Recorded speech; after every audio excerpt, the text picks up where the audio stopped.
Ils étaient des héros de la Révolution. Ils avaient marché avec Lénine, renversé le tsar, bâti l'État soviétique. Et le 19 août 1936, ils se sont retrouvés dans un tribunal de Moscou et ont avoué des crimes qu'ils n'avaient jamais commis. La maison des syndicats, Moscou. 16 accusés comparaissent. Grigori Zinoviev, le plus proche allié de Lénine pendant la Révolution. Lev Kamenev, un des fondateurs du parti bolchevique. Ivan Smirnov, commandant pendant la guerre civile. 13 autres, de vieux bolcheviques. Des hommes qui avaient tout risqué pour créer l'Union soviétique. Aujourd'hui, ils sont accusés de terrorisme, d'avoir formé une organisation secrète pour assassiner Joseph Staline, d'avoir assassiné Sergueï Kirov, d'avoir comploté pour renverser le gouvernement qu'ils ont mis en place. La salle d'audience est comble. Des journalistes du monde entier, des responsables du parti et des observateurs étrangers sont présents. Le procès est retransmis à la radio et fait l'objet de reportages dans les journaux du monde entier. Un par un, les accusés avouent. Zinoviev avoue avoir organisé des actes terroristes. Kamenev confesse avoir conspiré avec Léon Trotsky. Ils fournissent des détails précis. Lieu de réunion, chronologie des événements, complices. Ils imploraient la clémence. Ils font l'éloge de Staline. Ils se dénoncent comme ennemis du peuple. Le procureur Andrei Vichinsky se lève, la voix chargée d'une fureur théâtrale. « Abattez ces chiens enragés », ordonne-t-il. « Mort à cette bande d'assassins ». Le 24 août 1936, les 16 accusés sont reconnus coupables. 14 d'entre eux sont condamnés à mort et exécutés le soir même par un peloton d'exécution à la prison de la Loubianka. Pas d'appel, pas de délai, juste des balles. Croyez-vous à ces aveux ou s'agissait-il de la performance la plus brutale de l'histoire moderne? Pourquoi des héros révolutionnaires avoueraient-ils des crimes qu'ils n'ont pas commis? Comment Staline a-t-il transformé la justice en spectacle? Et que se passe-t-il lorsqu'une nation entière assiste à la destruction de ses fondateurs sur scène? Voici l'histoire de la purge publique organisée par Joseph Staline et de la terreur qui s'ensuivit. Mais le véritable complot n'était pas celui qui était poursuivi en justice, mais celui qui orchestrait les procès. 1er décembre 1934. Leningrad. Sergueï Kirov, chef du Parti populaire et rival potentiel de Staline, est assassiné par Leonid Nikolaïev à l'Institut Smolny. Un seul coup de feu. Kirov meurt sur le coup. La version officielle, un assassin solitaire, motivé par des griefs personnels. Mais les éléments de preuve semblent indiquer le contraire. Les gardes du corps de Kirov ont été mystérieusement réaffectés ce jour-là.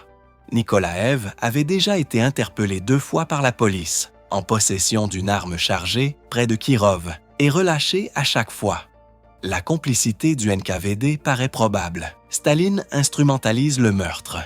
Quelques heures plus tard, il promulgue la loi Kirov. Des procès accélérés pour terrorisme sans possibilité d'appel sont immédiatement exécutés. En 1934, Staline avait déjà pris l'ascendant sur ses rivaux. Trotsky exilé, Zinoviev et Kamenev rétrogradés, Boukharine mis à l'écart. Mais ses anciens camarades se souvenaient encore du testament de Lénine, ce document qui mettait en garde le parti contre la brutalité de Staline. Il représentait une alternative. Le souvenir d'une direction collective. Staline ne pouvait pas tolérer cela. Les premières arrestations visent les trotskistes, les anciens opposants et les dissidents du parti. Genrikh Yagoda, chef du NKVD, supervise les interrogatoires. La torture devient une pratique courante. Passages à tabac, privation de sommeil, menaces contre les familles. Des aveux sont extorqués, impliquant des réseaux plus vastes. À la mi-1936, Yagoda est remplacé par Nikolai Yetjov, un homme de main plus impitoyable. Des quotas régionaux d'arrestation sont instaurés. L'appareil de terreur se met en place. Ces procès-spectacles ne sont pas une question de justice, ils sont une question de pouvoir. Si le pouvoir peut engendrer la culpabilité, quelle société est à l'abri de franchir la prochaine étape? Staline élimine tous ceux qui pourraient le contester. Non pas parce qu'ils complotent contre lui, mais parce qu'ils en ont la possibilité. Et il le fait publiquement. Il transforme la terreur en spectacle. Il apprend à toute la nation que personne n'est à l'abri, pas même les héros de la Révolution, même pas les camarades les plus proches de Lénine. La purge est sur le point d'être révélée au grand jour, et le monde entier va y assister. Et une fois le schéma établi, les meurtres se sont accélérés. 19-24 août 1936. La maison des syndicats, Moscou. 16 accusés, tous d'éminents vieux bolcheviks.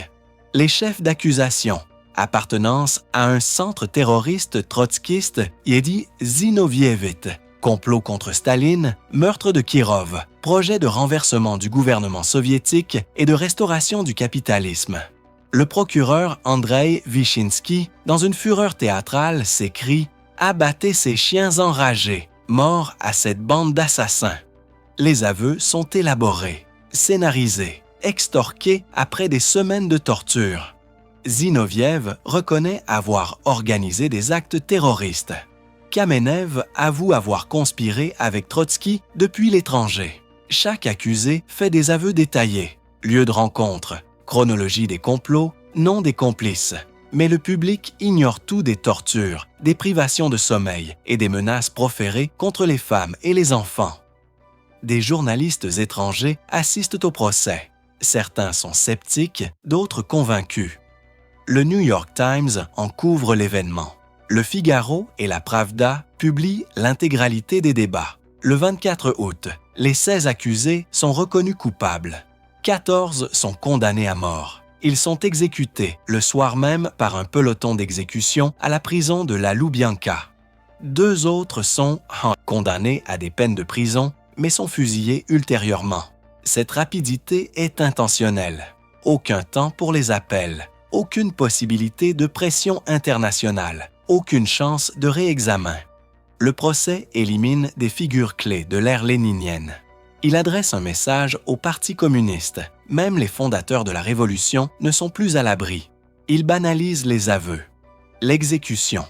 La terreur. Staline éliminait-il ses ennemis ou effaçait-il l'histoire elle-même? Et ce n'est que le début. Quelques mois plus tard, le second procès se prépare.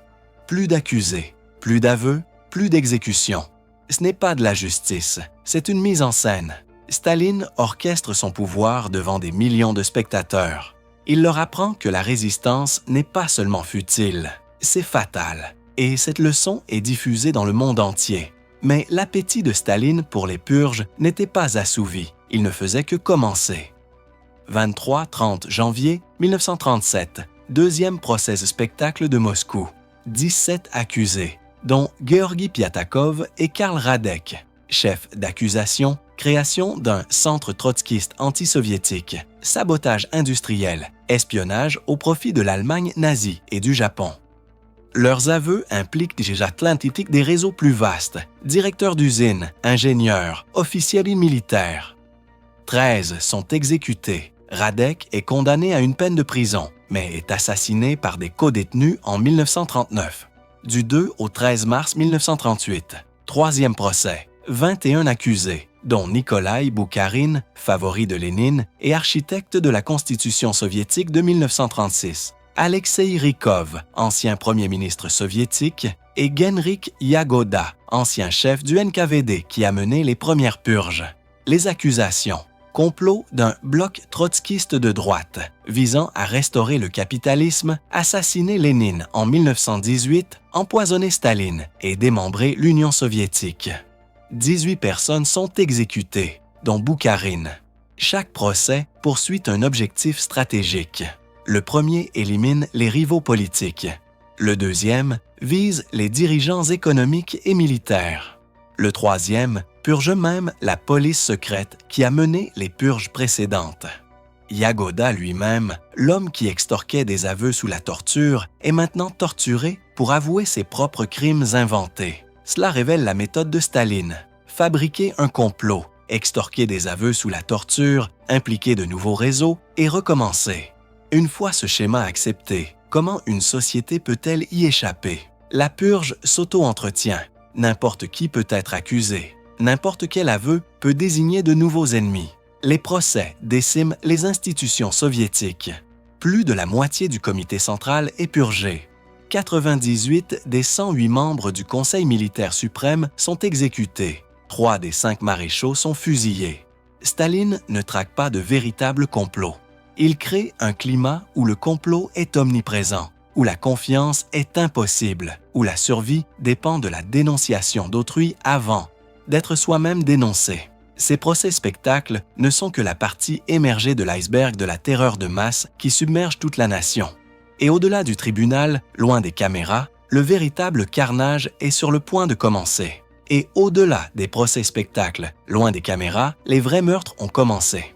1937-1938, la Grande Terreur atteint son paroxysme.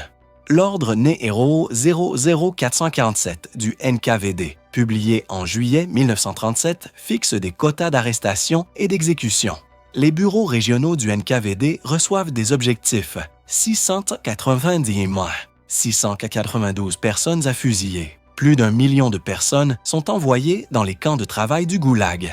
Les troïkas du NKVD, des tribunaux composés de 3 personnes sans contrôle judiciaire, traitent les affaires en quelques minutes. Les verdicts de culpabilité sont prédéterminés. La purge s'étend bien au-delà des élites du parti. L'armée est décapitée. 3 des 5 maréchaux sont exécutés. 13 des 15 commandants d'armée sont fusillés. 8 des 9 amiraux sont tués. 36 000 officiers sont arrêtés ou exécutés. L'armée rouge anéantie au moment même où l'Allemagne nazie se prépare à la guerre. Intellectuels, écrivains, scientifiques, ingénieurs accusés de sabotage, médecins accusés d'empoisonnement. Toute personne instruite, experte ou indépendante devient suspecte.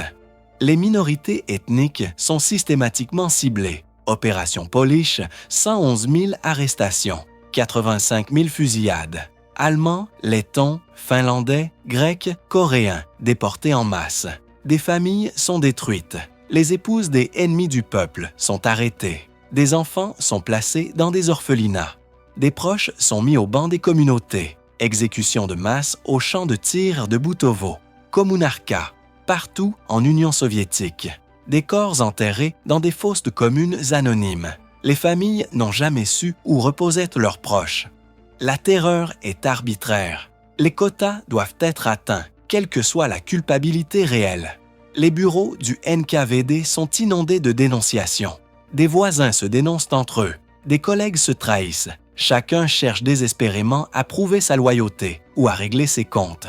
Fin 1938, Staline sent que la terreur menace la stabilité. Yedjov est arrêté en novembre 1938, torturé, puis exécuté en 1940. Il est accusé d'excès. Lavrenti Beria le remplace, modérant légèrement la purge, mais la poursuivant. En 1939, on estime qu'entre 700 000 et 1,2 million de personnes ont été exécutées. Plus de 1,5 million étaient emprisonnés dans les goulags. Des familles entières anéanties, des professions entières décimées, une génération entière traumatisée. Staline a consolidé son pouvoir absolu, mais au prix de millions de vies. Et la force institutionnelle de l'Union soviétique s'engageant dans la guerre la plus dévastatrice de l'histoire de l'humanité. Les procès prirent fin, les exécutions cessèrent, mais le silence dura des décennies. Les procès ce spectacle n'étaient pas des aberrations, ils constituaient le prolongement logique du pouvoir totalitaire. Staline instrumentalisait le spectacle public pour normaliser la terreur, inculquant à toute une société l'idée que la culpabilité pouvait être fabriquée de toutes pièces, les aveux extorqués et l'innocence dénuée de sens. Les conséquences se sont fait sentir pendant des générations. La société soviétique a été atomisée par la peur. La résistance a été écrasée. La mémoire institutionnelle a été effacée. La décimation de l'armée rouge a contribué aux pertes catastrophiques des premières années de la Seconde Guerre mondiale. Après la mort de Staline en 1953, le discours secret de Khrouchtchev commença à révéler l'ampleur des purges. Les victimes furent progressivement réhabilitées. Dans les années 1980 et 1990, des charniers furent exhumés à Butovo, à Kommunarka et dans toute l'ex-Union soviétique. La déclassification des archives confirma ce que les survivants savaient déjà. Les aveux étaient des mensongers, les procès une mise en scène, les exécutions des meurtres. Staline organisait des purges publiques non pas malgré leur injustice, mais à cause d'elles. La cruauté était le but recherché. Le spectacle était le message. Le pouvoir sans contrôle finira par dévorer même ses propres enfants. Cet avertissement demeure. Abonnez-vous pour découvrir d'autres histoires vraies où le pouvoir remplace la justice et où l'histoire en paie le prix.